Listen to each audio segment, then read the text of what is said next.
Next उस पे चलते हैं जिसमें आएंगे आपके विभक्तियां वचन। ठीक है, फल शब्द के द्वितीय विभक्ति द्विवचन का रूप है फले। जहाँ पे फले आ जाएं, फले में विभक्तियां और वचन है तृतीय बहुवचन। तृतीय विभक्तियां और बहुवचन है। फल शब्द का तृतीय विभक्ति एक वचन का रूप है फलाने, फलेन। ठीक है, अब फले में विभाजित विभक्ति और वचन है। फले में है चतुर्थी विभक्ति एक वचन। कौन सी चतुर्थी विभक्ति एक वचन? फिर षष्ठी विभक्ति द्विवचन में फल का रूप होगा फलो। ठीक है, फलों में विभक्ति और वचन है। इसमें सातवीं विभक्ति है और द्विवचन है। मति में विभक्ति और वचन है। मति में प्रथम विभक्ति है और द्विवचन है। मति का द्वितीय बहुवचन का रूप है मति। ठीक है, मतों में विभक्ति वचन है। सप्तमी एक वचन, षष्ठी एक वचन में मति का रूप होगा मत्य। ठीक है, मते में विभक्ति और वचन होगा। पांचवी विभक्ति होगी और एक वचन होगा। मति तृतीय बहुवचन का रूप है मतिभ। ठीक, मधुना में विभक्ति और वचन है तृतीय और एक वचन।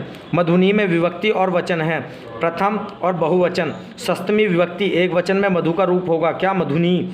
ठीक, मधुन में विभक्ति और वचन है भैया। मधुन में पांचवी विभक्ति है और एक वचन है। मधु शब्द का द्वितीय एक वचन का रूप होगा मधु और मधु का छठी और एक वचन का रूप होगा मधुने। पंचमी और द्विवचन विभक्ति में मधुभ्य होगा। ठीक है, नेक्स्ट आ जाते हैं अब आगे। अब आ जाता है आपका के नद में विभक्ति और वचन है। नद में प्रथम विभक्ति है बहुवचन है। नदे में विभक्ति और वचन है। द्वितीय विभक्ति द्विवचन है। द्वितीय बहुवचन में नदी का रूप होगा नदी। ठीक है, तृतीय एक वचन में नदी का रूप है नद। नदीभ्य में विभक्ति और वचन है। पंचमी विभक्ति और बहुवचन है। षष्ठी विभक्ति और एक वचन में नदी का रूप होगा नधम। अब है आपका पठामी में लकार पुरुष और वचन बताना है। देखो पठामी में यदि आपको पठती पठे पठंती पठसी पठे पठत पठामी पठामे पठामे अगर आता है तो ये आप आसानी से कर सकते हो।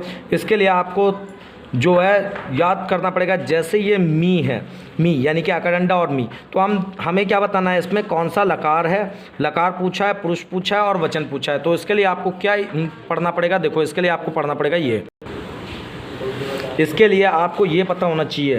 देखो इसमें पूछा था पठामी का वचन कौन सा है, पुरुष कौन सा है और कौन सा लकार है। तो इसके में आएगा लट लकार। क्या आएगा? लट लकार, क्योंकि पठामी में क्या है लट लकार यानी कि वर्तमान का है और उत्तम पुरुष है और एक वचन का है। तो हम अगर इसका पीछे आंसर देखते हैं इसका, तो इसका आंसर देखो लोट लकार उत्तम, क्योंकि अभी हमने उत्तम बताया था और एक वचन का है ये। तो इस तरीके से आपको करना है। अब पठत में लकार और पुरुष का वचन कौन सा है? लोट का है, ये मध्यम पुरुष है और ये बहुवचन का है।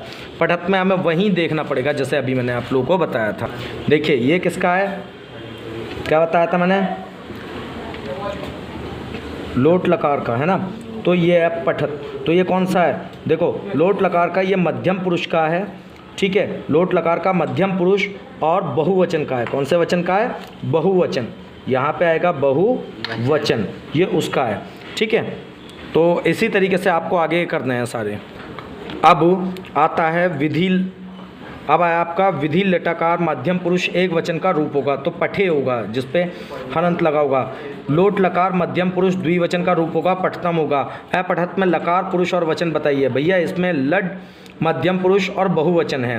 हंसते में लकार पुरुष एवं वचन बचाइए। तो हंसते में विधि लटाकार होगा, प्रथम पुरुष होगा और एक वचन होगा। हसम में लकार पुरुष और एक वचन बताइए भैया। लोट का है ये, उत्तम पुरुष होगा और बहुवचन होगा। भविष्यति में लकार पुरुष और वचन बताइए भैया। यहाँ पे श और ये आगे ये लुट का होगा और इसमें जो मध्यम पुरुष होगा और बहुवचन का होगा ये। पठ में अपठ धातु लुट प्रथम पुरुष द्विवचन का रूप है, इसमें पठत है ये। विधि लटकार उत्तम पुरुष एक वचन का रूप है हस्यम। लट लकार प्रथम पुरुष एक वचन का रूप है अहस्त। लोट लकार उत्तम पुरुष द्विवचन का रूप है पठाव। ठीक है, नेक्स्ट है अपठतम में लकार पुरुष और वचन है। इसमें लड मध्यम पुरुष है द्विवचन है। लट लकार प्रथम पुरुष बहुवचन का रूप है हसंती। और पठ्यति में लकार पुरुष और एक वचन बताइए भैया। मैंने पहले ही बताया था लड है उत्तम पुरुष है बहुवचन है। हसामी में हस्ती हसत हसंती, हस्ती हसत हसम, हसामी हसामे हसाव। तो इसमें लट का उत्तम पुरुष है और एक वचन है। ठीक है, उत्तम पुरुष है, एक वचन है।